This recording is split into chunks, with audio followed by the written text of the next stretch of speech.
3번에 도지사의 사전 승인은 그냥 지나가십니다.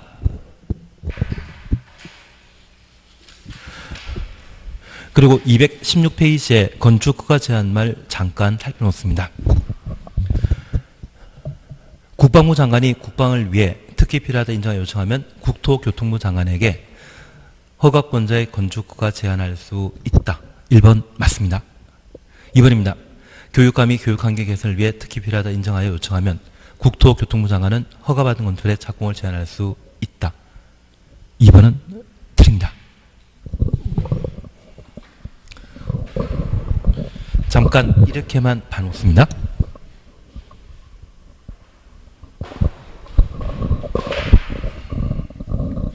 건축 절차와 관련되어 건축주가 건축허가 신청하기 위해서는 일정한 요건을 갖춰야 되는데 첫 번째가 건물 건축하기 위한 대지에 대한 소유권 또는 사용권을 확보하는 방법입니다. 다만 이런 건축허가 신청 시에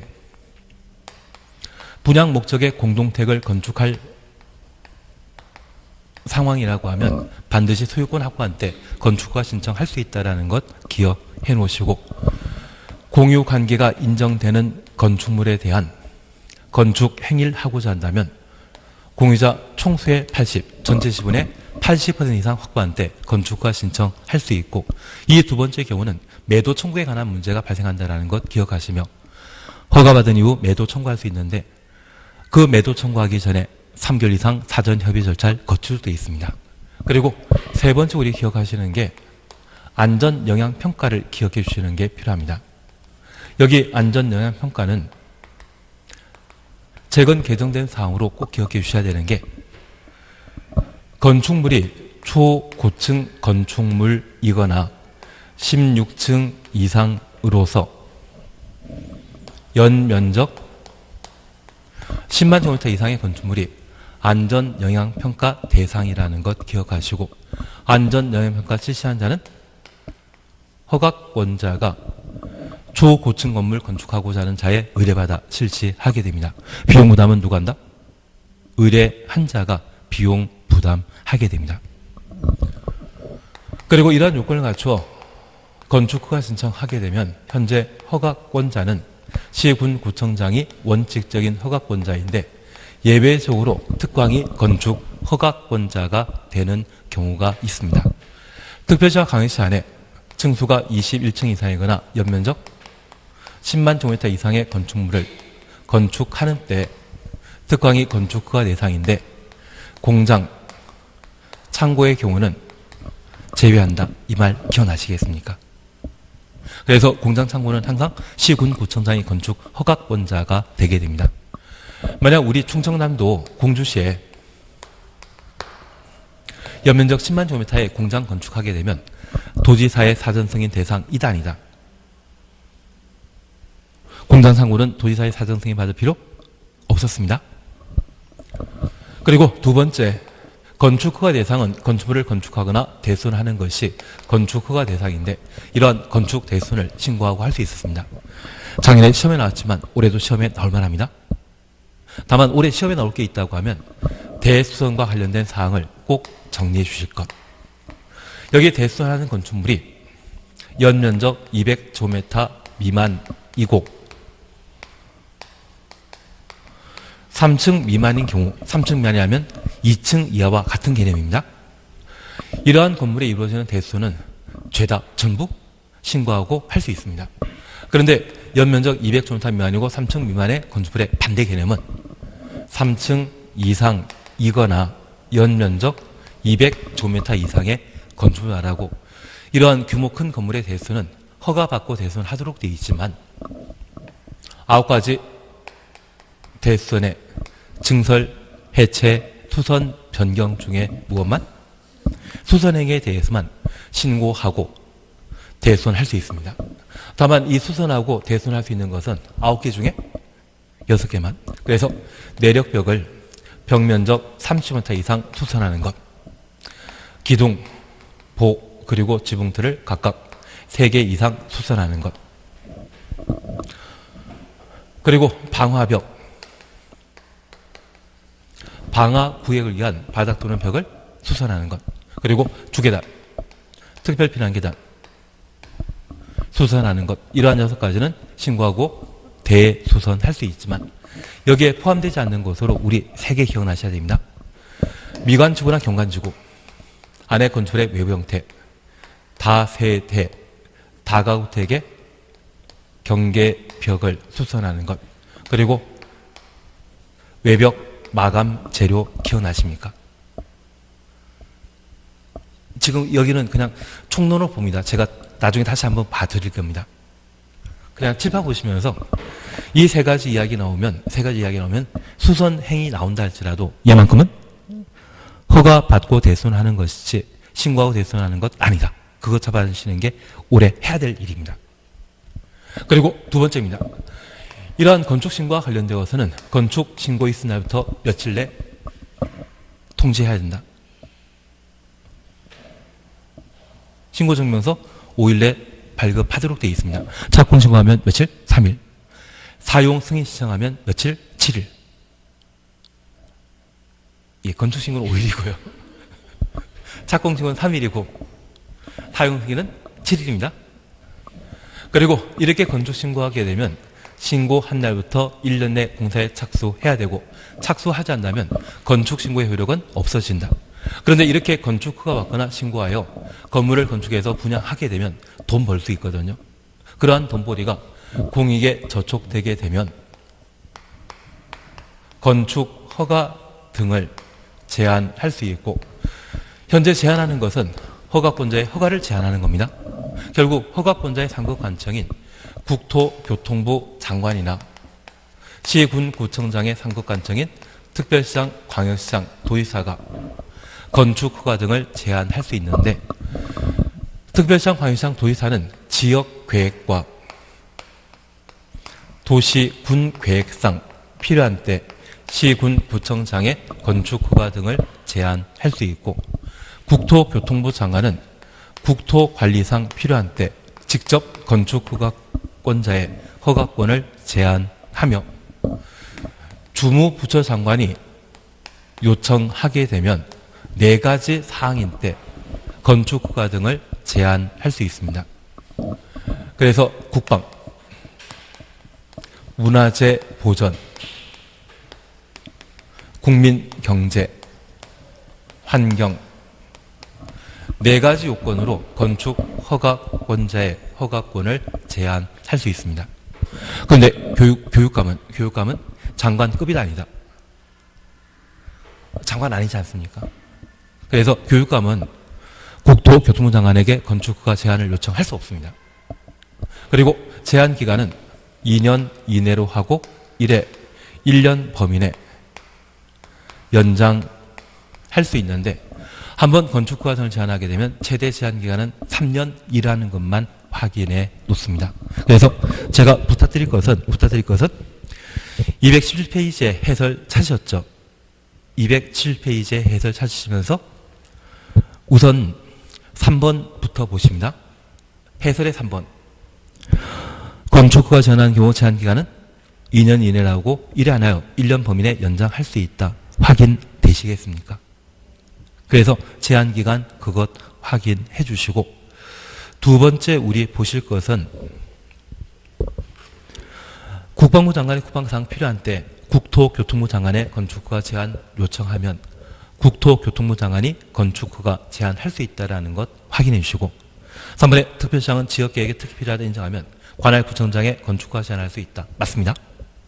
특별시장, 광역시장, 도지사는 지역계획 그리고 도시군 계획상 필요한 때 시군 구청장의 건축허가 제한할 수 있거든요.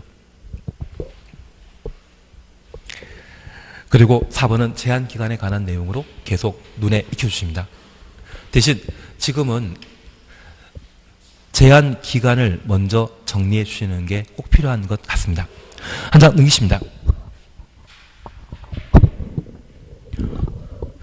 6번 그냥 지나가십니다. 6번은 건축허가 등의 제한에 관한 사항으로 한번 보셔야 됩니다. 그리고 7번 찾으셨죠? 건축허가 및 건축신고에 관한 설명을 드린 것 찾도록 되어 있습니다. 1번입니다. 바다 면적의 각 80제곱미터인 2층 건축물을 신축하고자 하는 자는 건축허가 신청 전에 허가권자에게 그 건축 허용성에 관한 사전 결정 신청할 수 있다. 그러면 우리가 잠깐 이해하실 것이 있습니다. 바다 면적 80제곱미터가 3층이면 연 면적 얼마이다? 240이거든요. 그래서 우리가 기억하시길 여기 건축 신고와 관련되어 건축물 건축 시에는 연면적 100제곱미터 이하의 건축물 건축은 신고하고 할 수 있는데 100 초과하게 되면 건축 허가 대상이거든요. 사전 결정 신청 대상은 건축 허가 대상 건축물의 건축에 대해 사전 결정 신청할 수 있기 때문에 1번 맞는 지문입니다. 이해되시겠습니까? 졸리시는 건가요? 아니면 이해가 안 되시는 건지? 하여튼 1번은 건축허가 대상 건축이라는 것만 하나 확인해 주십니다. 그리고 2번입니다. 연면적 10분의 3을 증축하여 연면적 합계가 10만 제곱미터가 되는 창고 주셨습니다. 광역시에 건축하고자 하는 자는 광역시장에 허가 받아야 된다. 공장 창고는 특광의 건축허가 대상에서 제외한다. 그래서 2번 틀린 정답입니다. 3번입니다. 건축의 건축허가 받으면 국토의 계획 및 이용에 관한 법률에 따른 개발행위 허가 받은 것으로 본다. 3번은 의지에 관한 사항으로 맞는데 우리가 이해하실 것이 있습니다. 국토계획법은 토지에 관한 공법 규정이고 건축법은 건축물에 관한 공법 규정인데 만약 건축물 있는 이게 제가 재밌게 이야기 못해서 그렇습니다. 제 문제가 많습니다. 그러면 건축물 있는 대지라고 하면 주종 관계를 따지게 되었을 때 건축물이 주물이고 대지는 종물이거든요. 그래서 이 경우에는 건축법에 따른 건축허가 받게 되면 종물인 땅에 대한 국토계획법상의 개발행위 허가받은 것으로 의지해버립니다. 땅과 건축물이 동시에 존재한다면 무엇이 더 중요한? 부동산이다. 건물이 더 중요한 부동산이라는 것 기억하시고 건물 없는 나대지라고 하면 그때는 국토계획법을 적용하도록 되어 있고요. 건물 있는 대지라고 하면 어디에 따른다? 건축법에 따른다. 그렇게 판단하시는 게 필요합니다. 그래서 3에 관한 패턴을 꼭 봐놔야 됩니다. 그리고 4번입니다. 연면 잡기가 200제곱미터인 건물의 높이를 2m 증축할 때 신고하면 건축 허가 받은 것으로 본다. 4번 맞습니다. 우리가 기억하시길 건물 높이를 얼마? 3m 범위내 증축하는 것은 신고하고 건축할 수 있는데 4m 증축하게 되면 층수가 달라지죠. 4m는 층수가 달라지기 때문에 허가 대상이 되고 3m 이하는 신고하고 증축할 수 있는 겁니다. 그리고 5번입니다. 건축신고한자 신고일부터 1년에 공사에 착수하지 않는다면 신고 이력 없어진다. 2착이 원칙인데 1착, 3착, 5착 기억나셔야 됩니다. 건축신고만큼 몇 년? 1년. 그리고 8번입니다. 8번입니다. 8번은 안 봅니다. 8번은 안 보는데 4번만 잠깐 보십니다. 정답만. 건축 신고하였더라도 공사에 필요한 규모로 공사용 가설 건축물의 축조가 필요한 때 공사용 가설 건축물 가로 해놓습니다. 별도 가설 건축물의 축조 신고해야 한다. 하나 이해하실 것이 있습니다. 공사용 가설 건축물과 건축 신고하고 건축물을 건축하게 되면 누가 종물이다? 주종관계 따지게 되면 공사용 가설 건축물은 종물이거든요. 종물에 대해서는 법적 가치 있다 없다? 없습니다. 그래서 건축 신고하면 공사용 가설 건축물에 대한 축조 등이 모두 의제 처리되는 것이지 따로 신고할 필요 없는 겁니다. 항상 이런 본문 보게 되면 주종 관계도 염두해 주십시오. 누가 주물이고 누가 종물인지 파악하시는 것도 필요합니다. 한 단 넘기십니다. 작년에 나왔던 시험 지문이거든요. 건축 신고하면 건축 허가 받은 것으로 볼 수 있는 경우에 해당하지 않는 것 찾도록 되어 있습니다. 1번입니다. 연면적 150제곱미터인 3층 건축물의 피난 계단의 증설. 허가 대상이다, 신고 대상이다. 아무 생각 없다.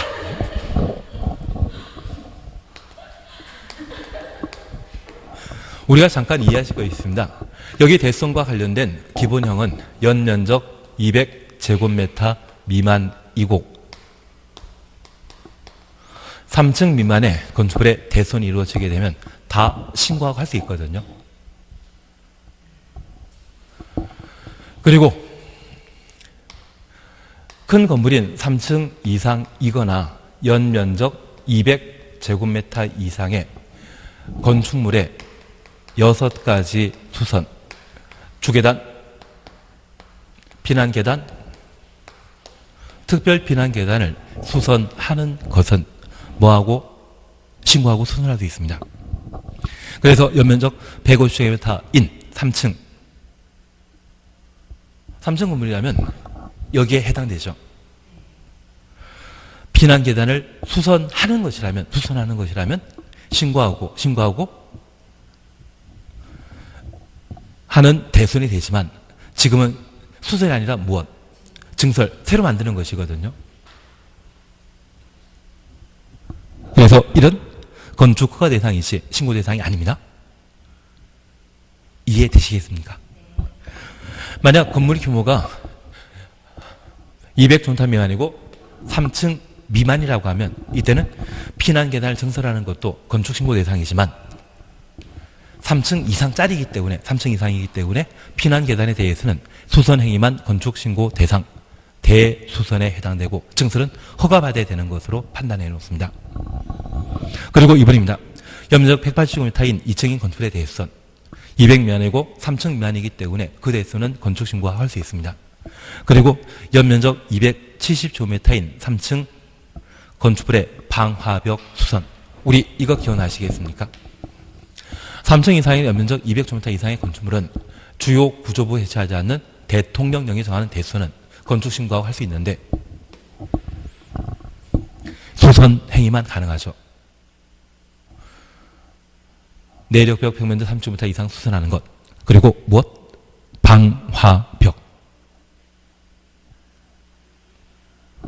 대신 우리 이 벽과 관련되어 다세대주택과 다가구주택의 경계벽을 수선하는 것은 건축허가 대상이지 신고 대상 아니었습니다. 그리고 외벽 마감 재료 기억나십니까? 외벽 마감 재료를 수선하는 것, 건축허가 대상이 신고 대상 아니다.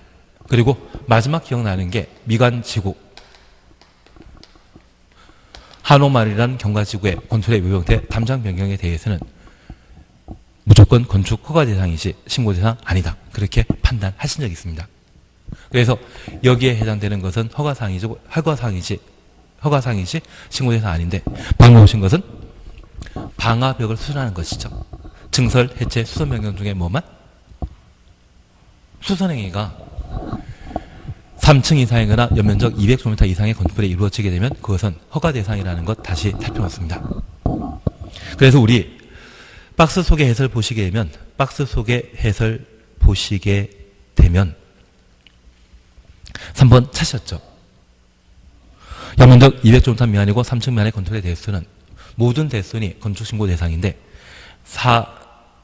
4-1부터 4-6까지 묶어놓으시면 내력별 변적 30m 이상 수선하는 것, 수선 동그라미. 기둥보 지붕틀 각각 3개 이상 수선하는 것, 수선 동그라미. 방화벽, 방화 구획을 위한 바닥 또는 벽을 수선하는 것. 그리고 6번 주계단, 피난계단, 특별 피난계단 수선하는 것. 그래서 3번이 200제곱미터 미만이고 3층 미만의 대수선은 건축 신고 대상이라면 4번에 나와 있는 것은 3층 이상이나 연면적 200제곱미터 이상의 건축물에 이루어지는 수선에 해당되는 대수선만 건축 신고 대상이라는 것 다시 구분해 주셔야 됩니다. 반드시 꼭 해주셔야 됩니다. 예, 그리고 4번입니다. 1층의 바다 면적 50제곱미터, 2층의 바다 면적 30m인 2층 건축물의 신축. 둘 다 합치면 연면적 80이거든요. 우리가 기억하시길 연면적 100제곱미터 이하의 건축물 건축은 신고할 수 있다. 그 말 기억나셔야 됩니다. 2층짜리를 할지라도 연면적 100제곱미터 이하이기 때문에 건축신고 대상이라는 것 확인해 놓습니다. 그리고 5번입니다. 바닥 면적 100제곱미터인 단층 건축물의 신축. 단층이라면 1층짜리 말합니다. 1층의 건축물의 바닥 면적이 100이면 연면적은 100이거든요. 100 이하 건축물 건축은 신고할 수 있다. 그 말 잡아주시는 게 필요하십니다.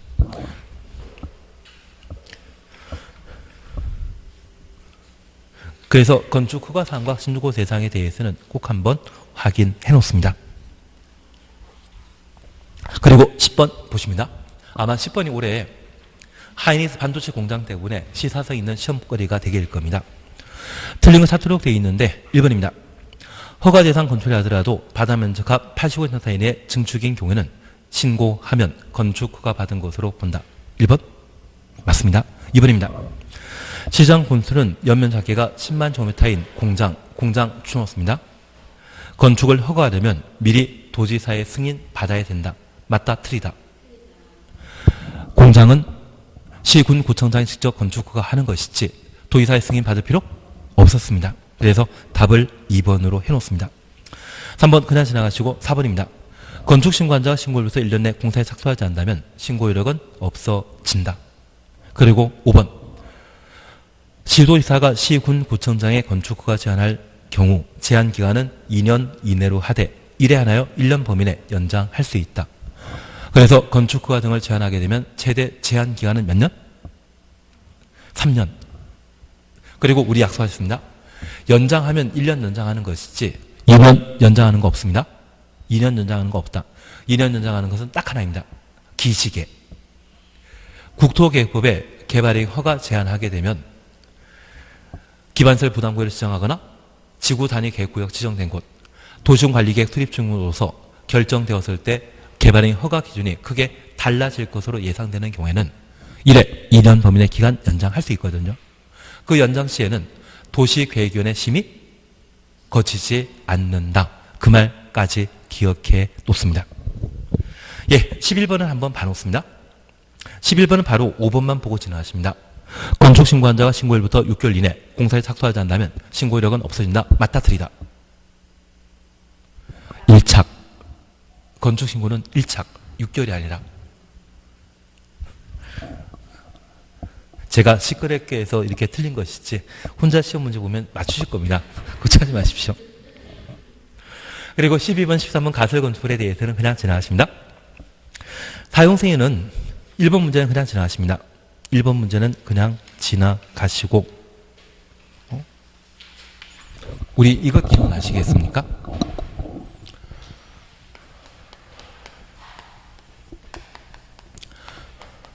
건축공사가 모두 완료가 되면 사용승인마다 완공한 건물을 사용하게 되는데 현재 사용승인과 관련된 처리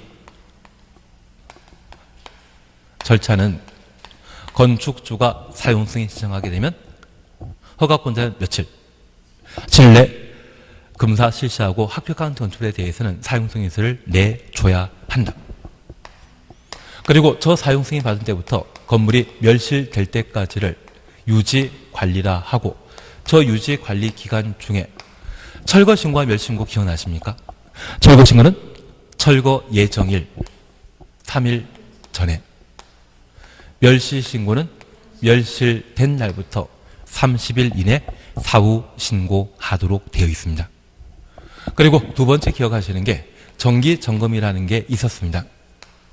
여기 정기점검은 주기적으로 건축물의 구조 설비에 대한 하자 조사하는 것으로서 그 대상이 되는 것은 사용 승인 후 몇 년 지난 10년. 저 10년 이야기 나오면 항상 하자 담보청인과 연장시키셔야 됩니다. 그래서 우리가 기억하시길 주택법에 대수선형 리모델링 사업도 사용공사부터 몇 년 지나야 된다? 10년. 하자 담보 책임이 몇 년이다? 10년이라는 거 기억해 주셔야 됩니다. 저 10년 경과된 다중이용 건축물 그리고 집합 건축물이라면 연면적 합계가 3,000제곱미터 이상인데 건축법에 따른 정기점검 대상이고 정기점검 실시하게 되면 정기점검은 해당 건물의 소유자, 관리자가 실시하고 정기점검 방법은 2년마다 한 번 실시하도록 되어 있습니다. 다만 이 정기점검과 관련된 특이한 사항을 우리 두 가지 보셨는데 정기점검 대상이라는 것을 미리 통보하도록 되어 있습니다. 저 사전통지는 사용사 후 10년 경과된 날 또는 직전 정기 점검한 날부터 몇 년 되는 날, 2년 되는 날에 몇 개월 전에? 괜찮습니다. 어차피 10월 25일까지만 기억나면 됩니다.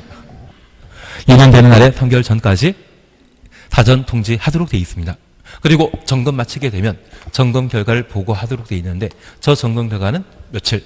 30일 내 시군구청장에 보고하도록 되어 있습니다. 그래서 제가 부탁드리는 것은 철거 멸신구에 관한 사항과 정기 점검만큼은 꼭 한번 잡아놓고 가야 됩니다.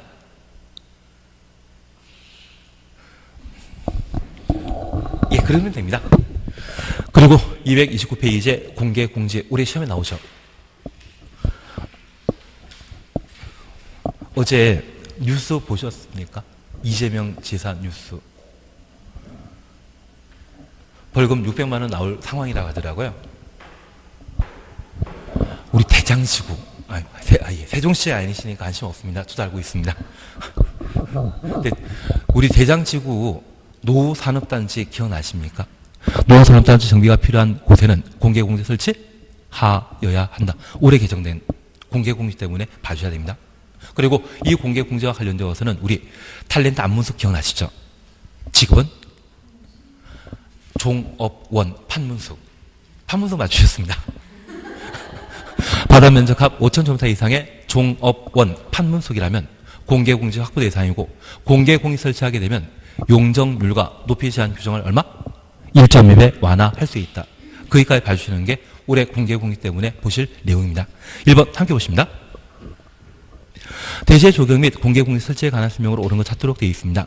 1. 도시용 계획설에 건축하는 연면적 합계가 1,500제곱미터 이상인 가설 건축물에 대해서는 조경 등에 조치해야 한다. 우리가 하나 이해하실 것이 있습니다. 가설 건축물의 존속기간은 3년이거든요. 가설 건축물은 몇 년간 사용할 수 있다? 3년. 그래서 모델 하우스 있지 않습니까? 그 모델 하우스의 경우에도 원칙적으로 3년 사용하는 게 원칙입니다. 3년 후에 나무 베어내면 아깝죠. 가설 건축물의 경우는 조경한다, 안 한다? 안 한다. 그리고 2번입니다.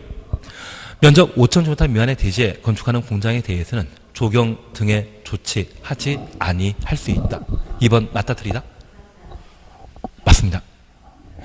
연면적 1,500제곱미터 미만의 공장, 대지의 면적이 5,000제곱미터 미만의 경우 공장은 조경 의무가 생략된다는 것 기억해 놓습니다. 물류시설 기억나시겠습니까? 물류시설, 냉동창고.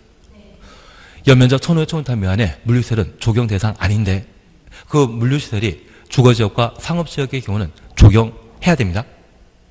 거기까지만 봐주시면, 공장 물류시설까지만 해주시면 조경에 관한 문제는 해결되실 겁니다. 그리고 3번 녹지지역에 건축하는 창고에 대해서는 조경 등의 조치해야 한다. 녹지지역은 이미 나무가 많이 자라고 있기 때문에 따로 조경할 필요 없다는 것 확인해 주시고 4번, 5번 묶어놓습니다. 상업지역의 상업지역의 건축에 설계하는 공개공지 면적은 대지 면적의 100분의 10 이하이어야 합니다. 초과하는 것이 아니라 넘어야 하는 것이 아니라 100분의 10 이하. 그래서 4번 틀립니다. 그리고 5번입니다. 공개공지 설치한 경우 건축물의 건폐율을 완화하여 증가할 수 있으나 높이 제한은 완화하여 증가할 수 없다. 공법상 끝에 없다 나오면 맞다 틀리다. 틀리다 해주시는 게 필요합니다.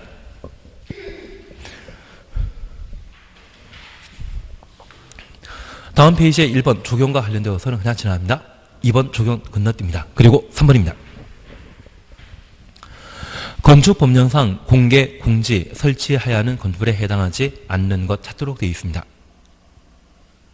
1번 일반 공업지역의 종합병원, 2번 일반 주거지역의 교회, 3번 준주거지역의 예식장, 4번 일반 상업지역의 생활숙박시설. 생활숙박시설은 호텔이라 생각하시면 됩니다. 레지던스라는 거 들어본 적 있으십니까? 레지던스.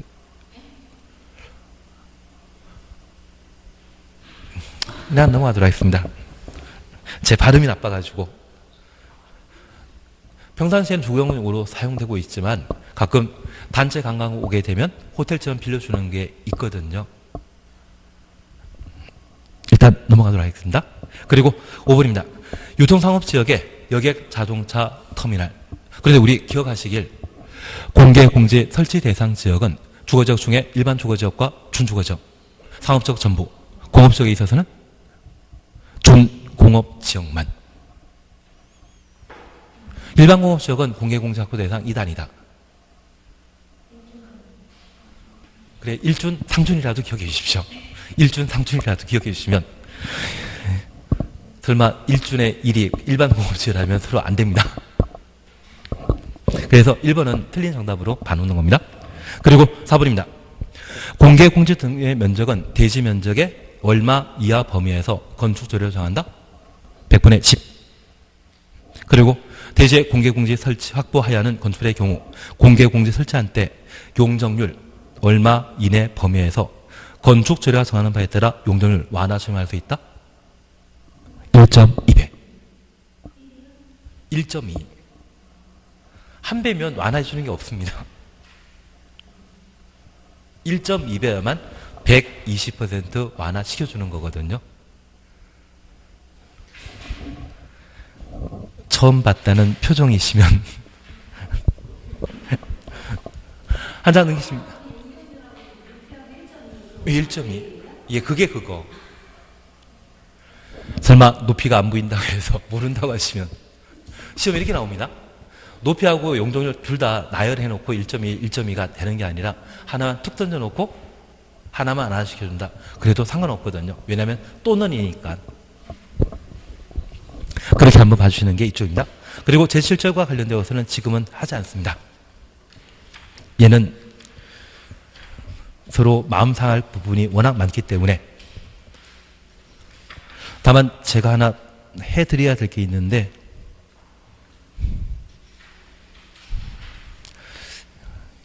제가 미리 한번 봤었는데 최근 기출문제 그게 안 다루어져 가지고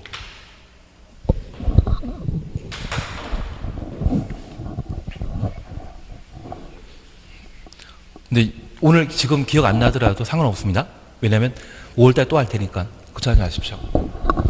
우리 건축법의 구조 설비와 관련되어 29회 같은 경우는 두 문제 시험에 나왔습니다.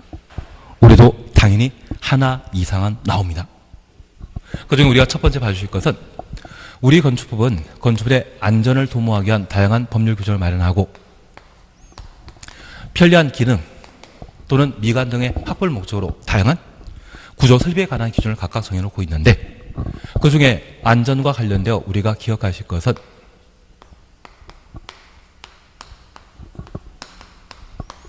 저 책 수정해드리면서까지 이것 말씀드린 적이 있거든요.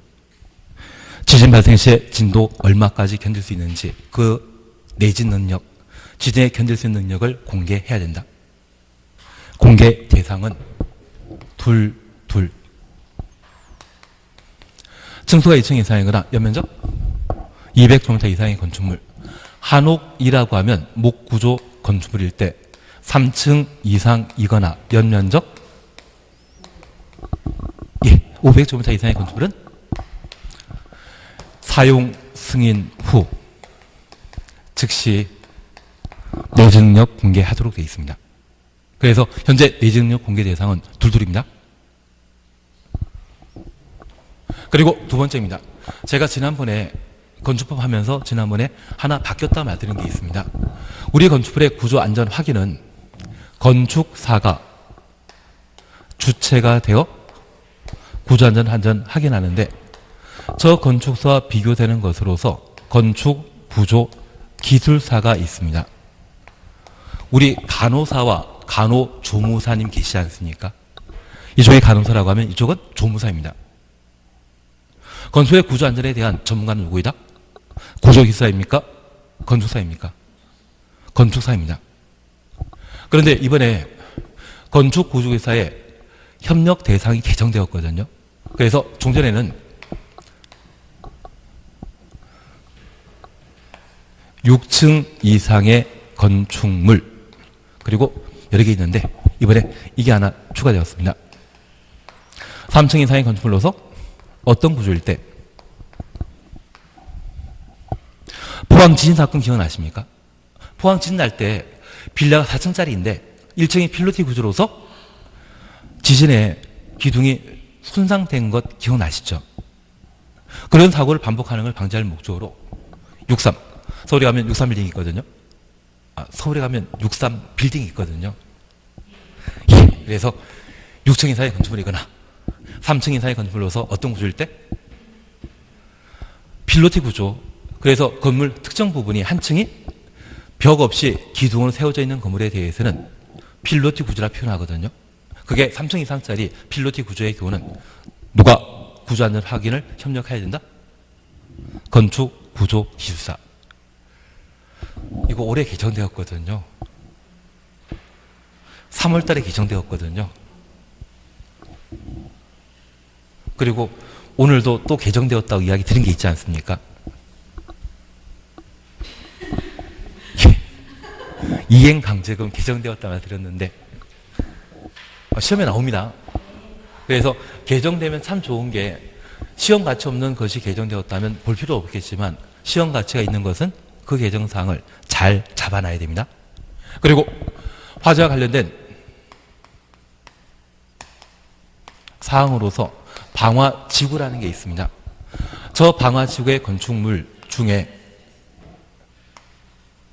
내력 구조 분화 그리고 올해 개정된 사항으로 지붕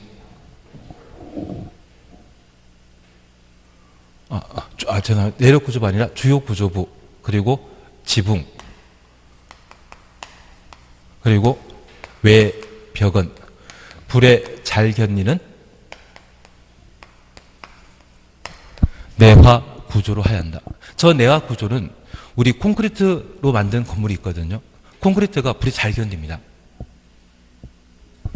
올해 이게 추가되었습니다. 그래서 시험에 방화지역원의 건축물 중에 내화 구조로 설치할 대상 찾으라고 하면 이 세 개가 박스에 만들어져 있을 때 짝지어진 것을 찾아내는 게 시험거리입니다. 저거 해주셔야 됩니다. 그리고 기능과 관련된 사항으로 올해 개정된 사항으로 제가 하나 부탁드린 게 피난용 승강기 기억나십니까? 승용 승강기는 6층 이상으로 연면적 2,000제곱미터 이상의 건물에 설치하고 비상용 승강기는 건물 높이가 31m 초과시에 설치하도록 되어 있는데 피난용 승강기는 고층 건물에 설치하도록 되어 있습니다. 어떤 건축물? 고층 건축물. 승용 승강기 중에 한 대 이상을 피난용 승강기로 하여야 한다. 올해 피난용 승강기 봐주셔야 됩니다. 그리고 제가 앞서 그것 이야기 드린 거 기억나십니까? 층간소음 방지. 우리 과거 기출 문제에는 경계벽에 대해서만 시험에 냈거든요. 이제는 층간소음 방지를 위한 바닥 설치 대상을 시험에 내게 될 겁니다. 하숙집에 해당되는 다중택의 경우 또는 단독택이나 공간은 소음 방지를 위한 바닥 설치 대상 아닙니다. 단독택과 공간은 한 집안이거든요. 그리고 하숙집의 경우는 주인이 방빼란 말로 상황 정리할 수 있기 때문에 층간소음 방지를 위한 바닥 설치 대상이 아니다. 그렇게만 기억해 주시면 구조설비에 관한 문제를 해결할 수 있을 겁니다. 제 자랑이지만 작년에 여기에 두 문제 나온 거 저 잘 찍었었거든요. 안 믿는 표정이기 때문에 가소로하는 표정이기 때문에 일단은 넘어가도록 하겠습니다. 그래서 저런 부분을 해주셔야 됩니다. 그리고 건축협정 등의 잠깐 우리 그거 봐야 되는데 이행강제금을 봐야 되는데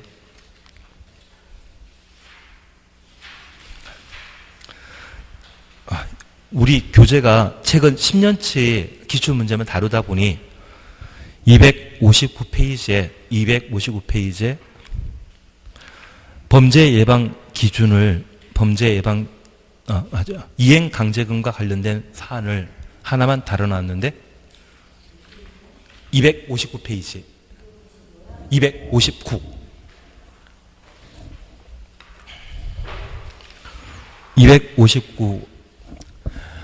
제가 딱 3개만 적어놓고 갑니다.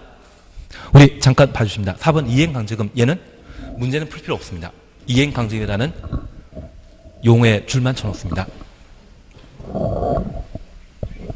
그냥 지금 기억이 나는지만 봐놓습니다. 현재 이행강제금은 건축법에서는 위법한 건축물을 뭐란다? 위반 건축물이라고 하고 저 위반 건축물은 철거 등의 시정, 명령, 대상입니다. 이런 시정명령을 하면 상관없지만 시정명령에 불응한 때에는 무엇을 부과한다?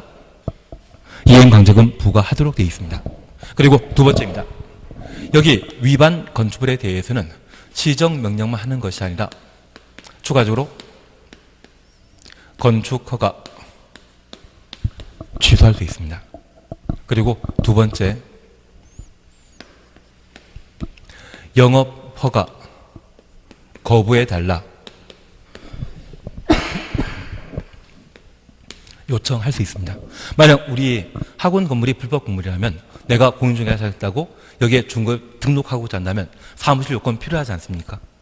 그 사무실이 위법한 건물이기 때문에 중개업 등록 내주지 말라 요구하면 그 요구에 따르도록 되어 있는 겁니다. 그리고 세 번째, 표지 설치하도록 되어 있습니다. 그리고 네 번째, 저 위반 건축물이 공사 중에 발견되었다고 하면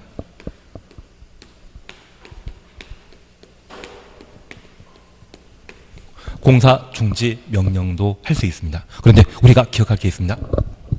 여기에 이행강제금은 위반 건축물에 대한 1차적 제재이다, 2차적 제재이다. 2차적 제재입니다. 시정명령에 뭐한 때?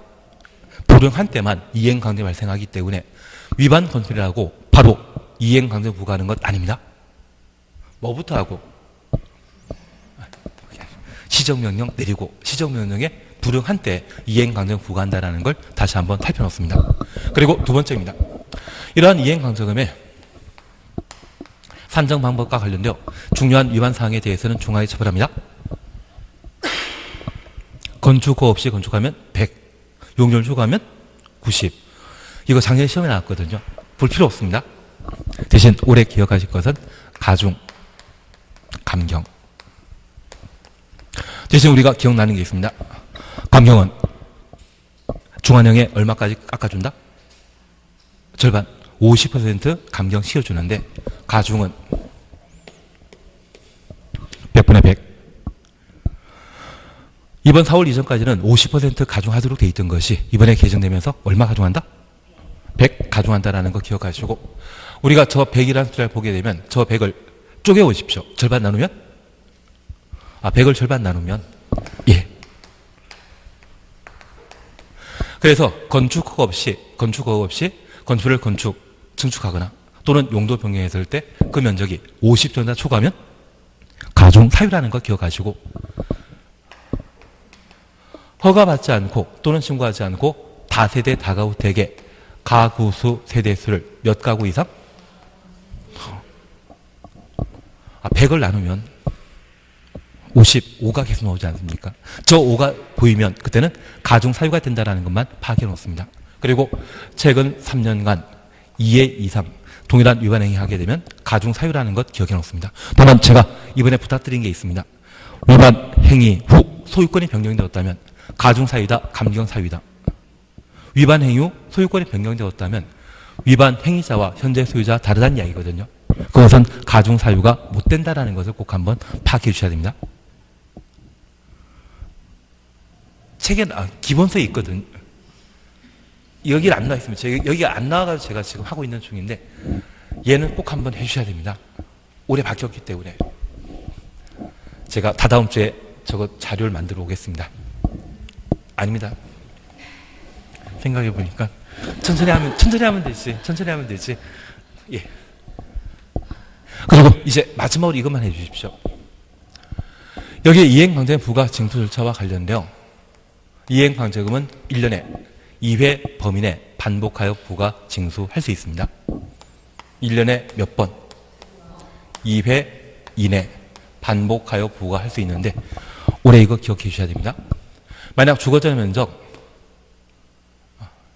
연 면적 60제곱미터 이하의 주거용 건축물에 대해서는 최대 5번만 부과 징수할 수 있다. 이거 삭제해졌다 말씀드렸는데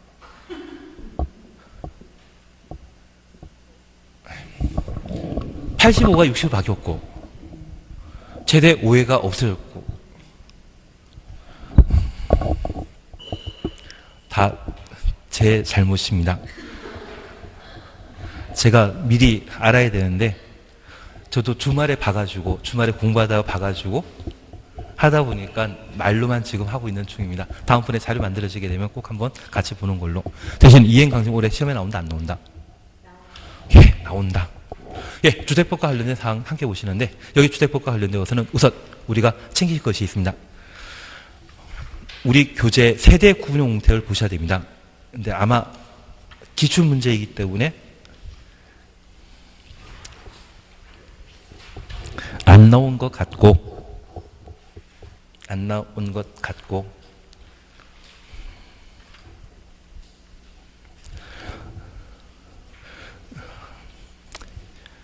271페이지 봐주시겠습니까?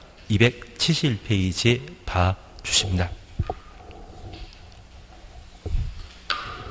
271페이지 10번 세대 구분형 공택 찾으셨죠? 올해 시험에 나온다 안 나온다?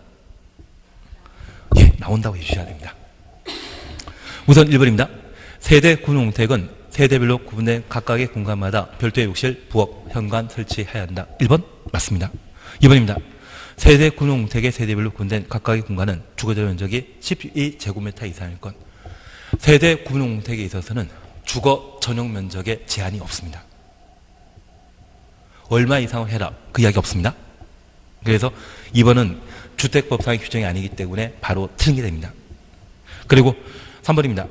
하나의 세대가 통합해 사용할 수 있도록 세대 간의 연결물 또는 경량 구조의 경계를 설치할 것. 세대 구분형 공택은 애초 만들어질 때 구분되어 있는 상태이거든요. 미래 통합 사용할 수 있도록 철거하기 쉬운 경량 구조나 연결문을 설치하도록 되어 있습니다. 그리고 4번입니다. 세대 구분형 공택은 공동택단 전체 호수의 얼마? 3분의 1 넘지 아니하고 전체 주거적 면적이 얼마? 3분의 1 넘지 아니할 것. 그리고 얘를 하나 확인해 보시는데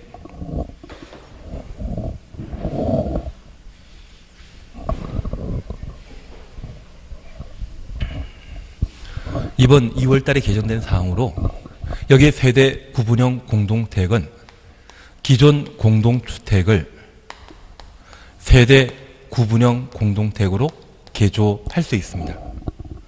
저 개조하는 때에는 우리 시험 범위가 아닌 공동택관리법이라고는 다른 법률이 있거든요. 기존 공동택을 세대 구분형 공택으로 개조하고자 한다면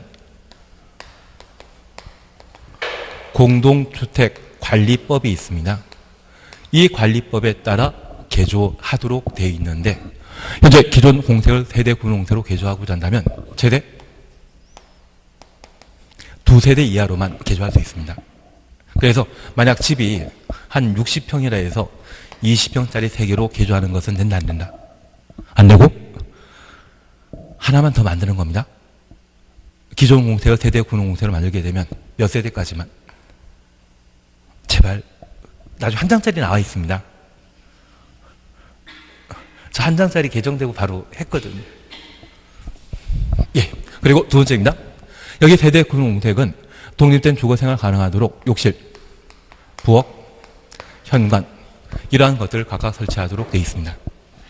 그리고 세 번째 구분해 주실 것은 이 세대 구분형 공동주택은 공동택 단지 전체 면적의 얼마까지만 10분의 1까지만 그리고 저 공동택 한 동에 전체 세대 중에 얼마까지만 3분의 1까지만 세대 구분형 공택으로 개조할 수 있다는 것까지 확인하십니다.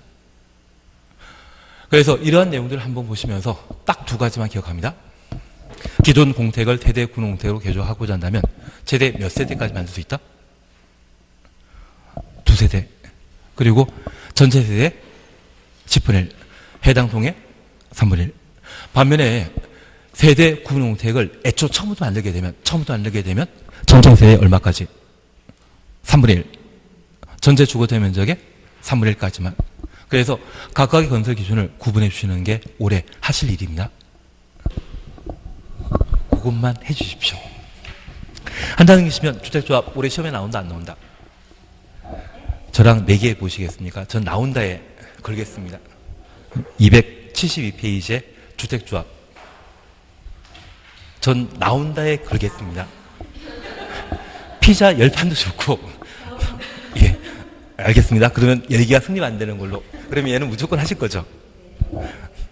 예, 그러면 우리 첫 번째 봐주실 것이 있습니다. 대표 문제에 대해서는 그냥 지나가시고 옆에 이제 1번 필요 없습니다. 2번 찾으셨죠?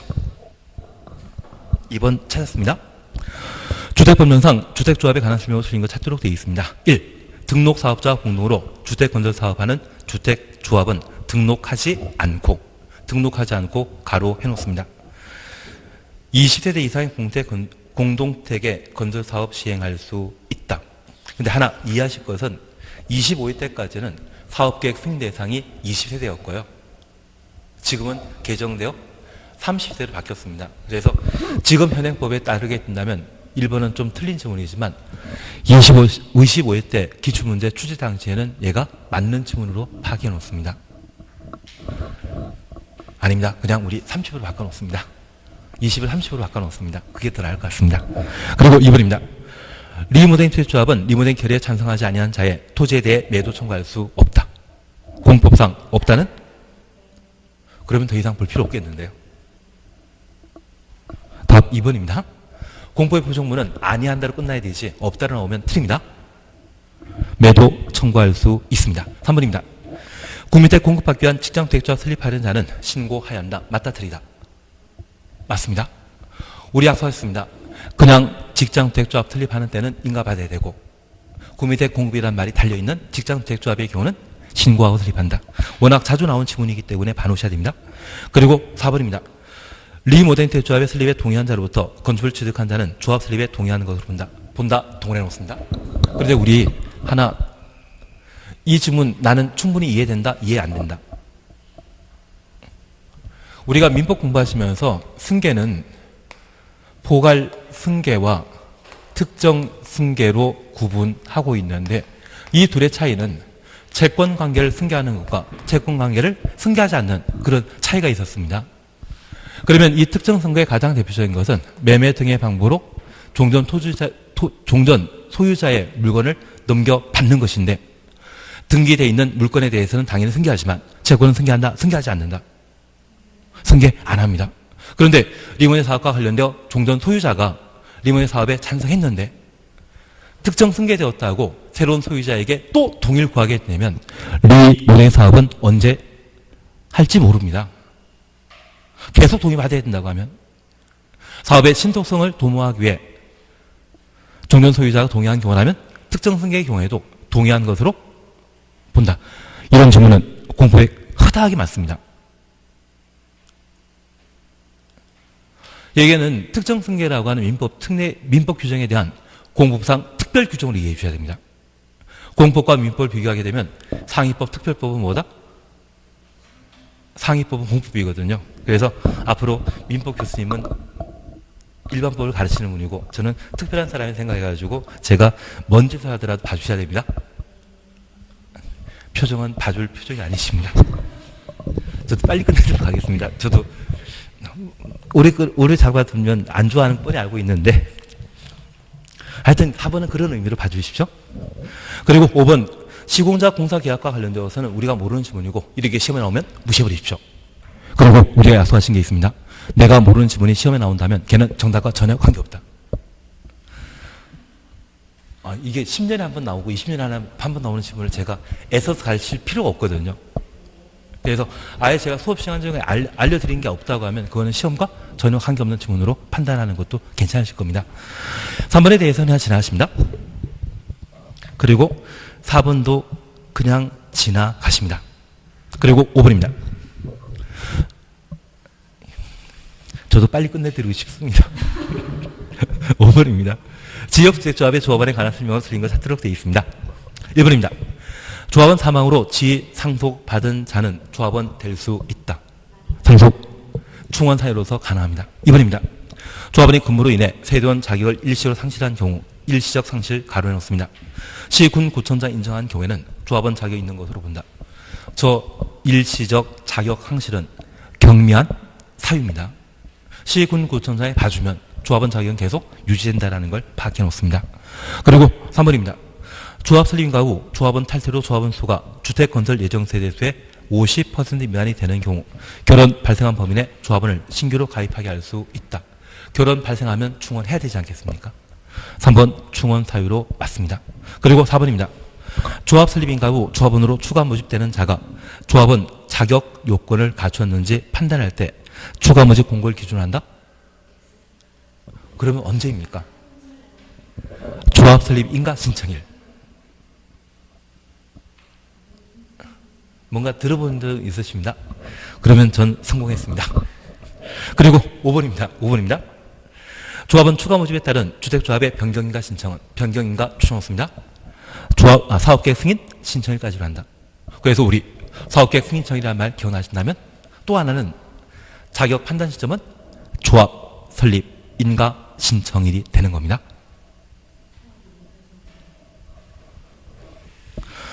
한 장 넘기십니다. 6번 그냥 나중에 천천히 보시고 7번 함께 보십니다. 7번 찾으셨죠?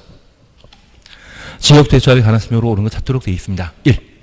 주택조합의 조합 설립에 동의한 조합원은 조합 설립 인가 있은 후 자기 의사에 의해 조합을 탈퇴할 수 없다. 끝에 없다는 말 나오면 틀립니다. 있습니다. 이거 이렇게 보니까 기출문제 참 유치해 보이시죠? 2번입니다. 없다라고 나오면 틀리다고 하니까 2번입니다. 종의 의결로 제명된 조합원은 조합에 자신이 부담한 비용 환급을 청구할 수 없다. 틀립니다. 너무 가사로워 보이십니다. 3번입니다. 조합 위반 선임을 의결하는 총회의 경우 조합원 100분의 20 이상 직접 출석해야 한다. 잘 모릅니다. 그리고 4번입니다. 조합원을 공개 모집한 후 조합원 자격상실로 결혼 충원하려면 시, 군, 구청장에 신고하고 공개 모집 방법으로 조합원을 충원해야 된다. 여기 신고하고 공개 모집은 충원에 관한 문제가 아니라 모집에 관한 문제입니다. 그리고 신고하고 공개 모집하는 것은 조합 설립 인가 전이었습니까? 인가 후였습니까? 인가 전이라고 해주십시오. 인가 후에는 신고하지 않고 선착순. 다 제가 한 번 더 해야 되는데 5월 달에 또 한 번 더 할 겁니다. 걱정하지 마십시오. 그리고 5번입니다. 조합원 임원이 금고 이상이 선고받아 당연 취직하게 되면 그가 퇴직하기 전에 관여한 행위는 효력 상실한다. 그러면 누가 이 사람 믿고 계약 체결하겠습니까? 퇴직하기 전에 각종 법률 행위에 대해서는 계속 효력 존재합니다. 그래서 지금 답이 3번인데 사실 이 3번이 사실 총회는 원래 조합원이 10분의 1 이상이 직접 참석하도록 되어 있는데 창립 총회와 조합원 선임과 관련된 중요한 사안에 대해서는 좀 출석률을 높이도록 되어 있거든요. 그게 20% 이상이 되게 됩니다. 근데 제가 하나 알려드릴 게 있습니다. 사실 이건 도시개발법하고 해 나가야 될 사안인데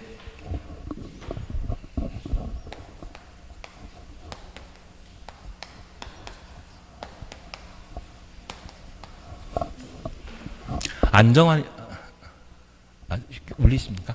안정환이라는 사람이 있거든요. 그 안정환이라는 사람에게 게임하라고 부모님 이야기하는 경우입니다. 정하나 게임해. 뭐가 뭔지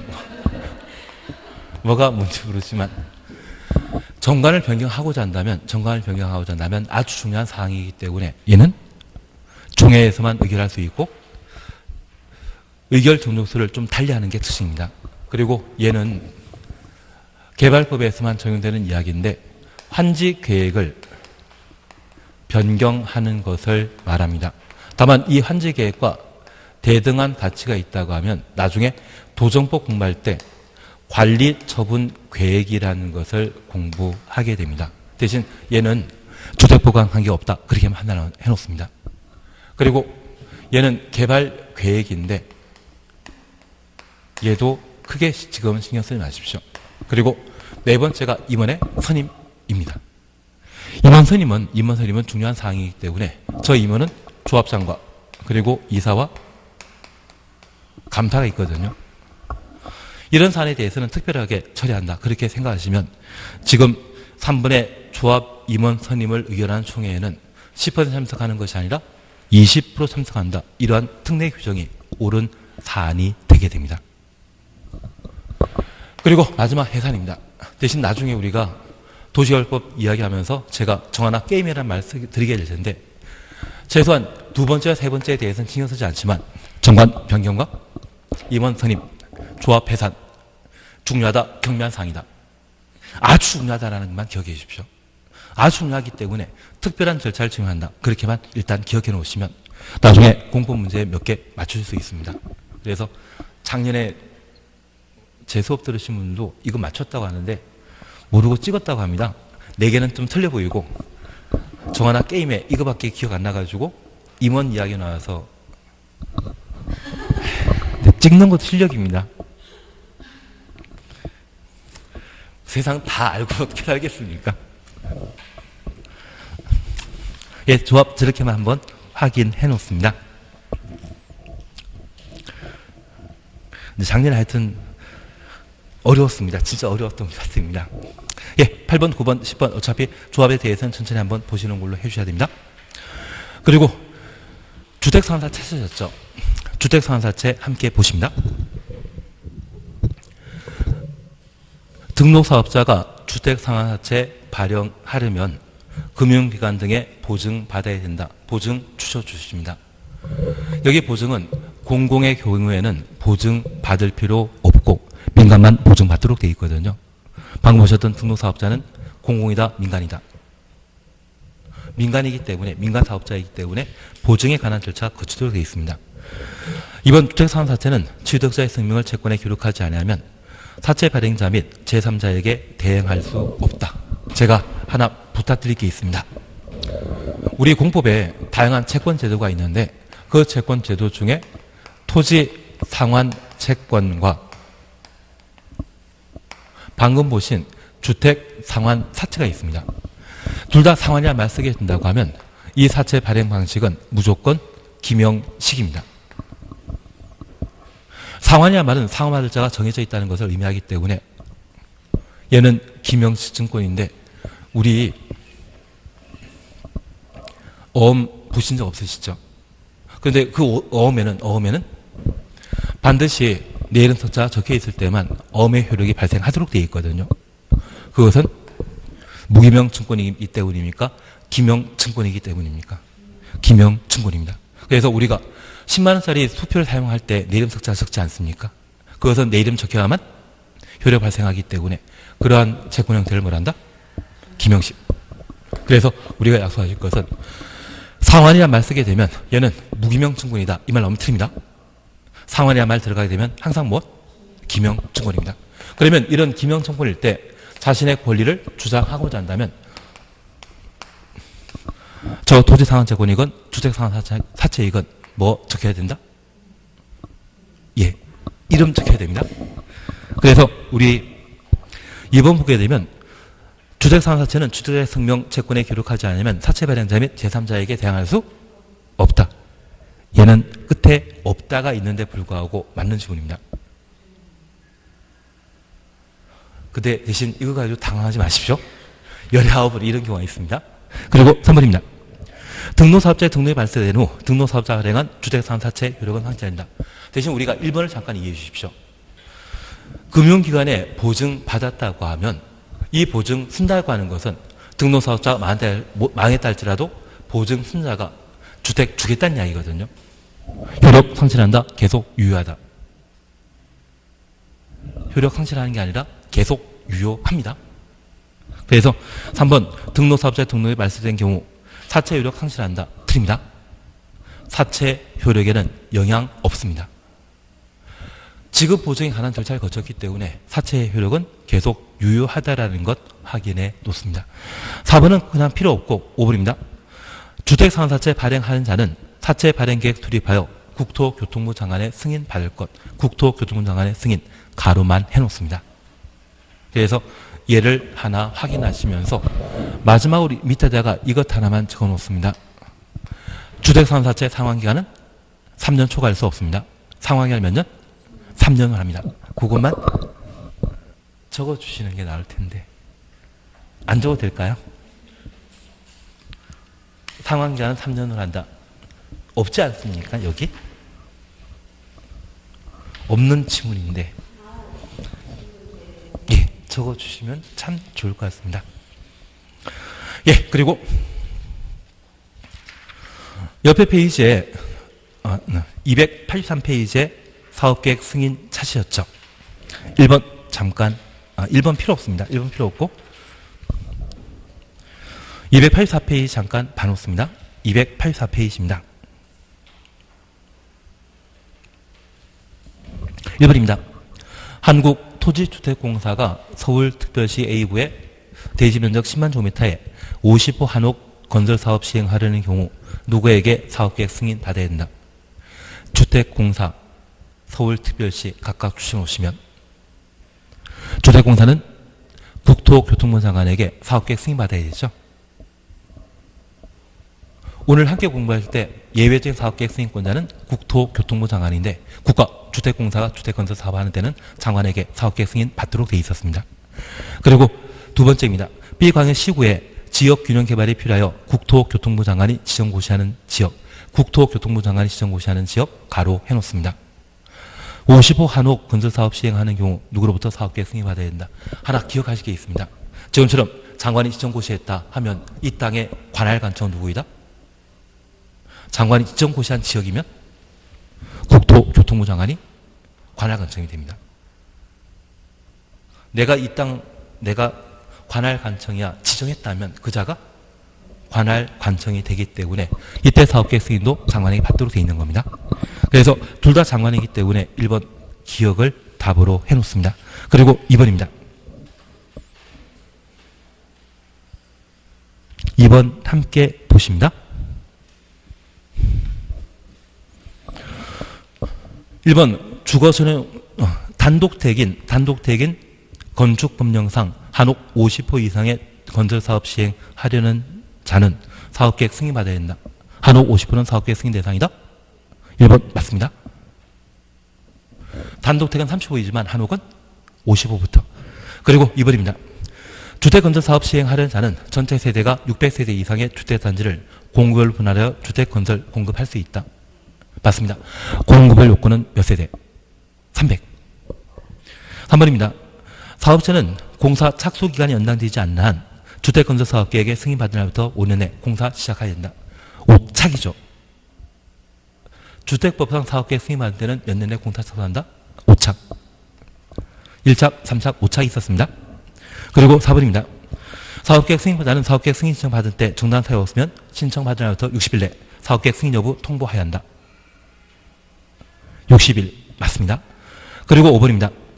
사업계획 승인 조건으로 부과된 사항을 이행함에 있어서 공사 착수가 지연 경우 사업계획 승인권자는 사유가 없어진 날부터 3년 범위 내 공사 착수 기간 연장할 수 있다. 우리가 약속하시길 연장하면 몇 년 연장한다? 1년. 그때는 착이 아니라 개발행위 허가 제한만 1에 2년 연장할 수 있고 나머지 기간 연장이 하면 얼마? 1년만 연장하게 될 겁니다. 한 장 넘기십니다. 그리고 오늘 이걸로 마지막입니다. 3번 찾으셨죠? 이거만 보고 마실 겁니다. 사업계획 승인에 관한 설명 승인은 사토록 되어 있습니다. 지역도시조합은 설립인가 받아날부터 2년 내 사업계획 승인 신청해야 한다. 2년 내 신청 맞습니다. 신속한 주택건설사업 추진하기 위해 2년 내 사업계획 승인 신청하도록 되어 있습니다. 2번입니다. 사업자가 승인받은 주택 사업계획에 따라 공사 시작하려는 경우 사업계획 승인권자에게 신고해야 한다. 착공신고를 말합니다. 착공신고 말합니다. 착공신고는 몇 년 내 해야 됩니까? 5년. 5년 내 착공신고하도록 되어 있습니다. 오착이란 말 안게 봤었는데. 그리고 3번입니다. 사업계획 승인권자는 사업체가 경매로 대지 소유권 상실한 경우 사업계획 승인 취소해야 한다. 주택법상 사업계획 승인 취소는 임의적 취소만 존재할 뿐 필수적 취소 없습니다. 왜?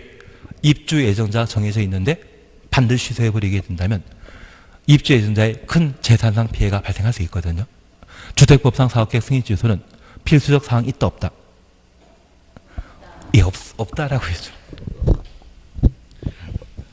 그리고 4번입니다. 사업자가 주택건설 대지 사용할 수 있는 권한을 확보한 경우 대지 소유권 확보하지 못한 경우에도 사업계획 승인 받을 수 있다. 사용권만 확보하면 사업계획 승인 가능했었습니다. 그리고 국가는 토지 강제 수용할 수 있기 때문에 대지 소유권 확보할 필요 없다라는 것 기억해 놔야 됩니다. 그리고 5번입니다. 주택조합이 승인받은 총사업비의 10%를 감액하는 변경하려면 변경 승인 받아야 된다. 그래서 지금 5와 관련된 사항은 경미한지 중요한 변경이지 모르는 상황이거든요. 얘는 지킬 수밖에 없습니다. 그리고 이런 문제, 5번 질문 같은 게 많이 나오게 되면 저도 틀립니다. 5번 같은 경우는 저도 틀립니다. 왜냐하면 어떤 때는 5%가 경미한 사항 기준이고 어떤 데는 10%, 어떤 데는 20%. 그걸 다 제가 어떻게 외우겠습니까? 그거 공부할 시간이 있으면 영화 한 편 보겠습니다. 아니, 영화는 아니라 다른 문제를 더 만들도록 하겠습니다.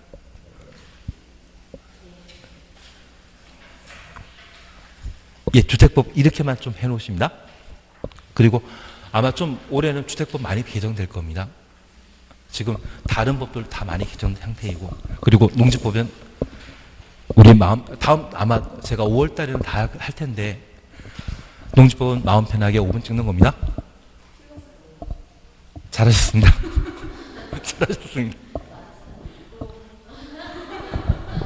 5번 안 찍으셨습니까? 제가. 그리고 이거 하시겠습니까? 하는데